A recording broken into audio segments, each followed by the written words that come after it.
দেতা কোৱা ভাৰতৰ আটাইতকৈ কম খৰচী ট্ৰেইন কোনখন?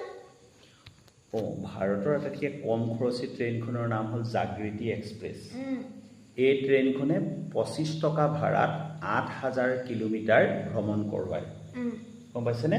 আৰু সেই ভ্ৰমণো হয় আকৌ 15 দিনীয়া ভ্ৰমণ। ঠিক আছে।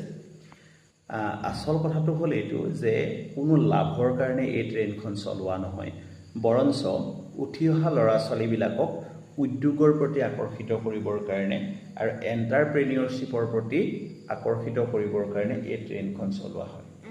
ঠিক আছে। এতিয়া আমাৰ ছাত্ৰ ছাত্ৰীসকল প্ৰায়ে চাকৰিমুখী হয়, চাকৰি এটা লাগে তেওঁলোকক। এই ট্ৰেইনখনত ভ্ৰমণ কৰোৱাৰ জৰিয়তে ডাঙৰ ডাঙৰ উদ্যোগপতিসকলক ব্যৱসায় কৰি সফল হোৱা ব্যক্তিসকলৰ ওচৰলৈ সেই ছাত্ৰ ছাত্ৰীসকলক লৈ যোৱা হয়, তেওঁলোকৰ সৈতে কথা বতৰা পতোৱা হয়। গম পাইছেনে? আৰু তাৰ জৰিয়তে চৰকাৰে সৃষ্টি কৰে এচাম এনেকুৱা মানুহ যিচাম মানুহে চাকৰি নিবিচাৰে, বৰঞ্চ নিজে সংস্থাপিত হোৱাৰ লগতে আৰু 10জনক সংস্থাপিত কৰিব পাৰে। গতিকে ভাৰতৰ আটাইতকৈ কম খৰচত ভ্ৰমণ কৰিব পৰা ট্ৰেইনখনৰ নাম হ'ল জাগৃতি এক্সপ্ৰেছ। ই 15 দিনত 8,000 কিলোমিটাৰ ভ্ৰমণ কৰোৱায়। ভাড়া হয় 25 টকা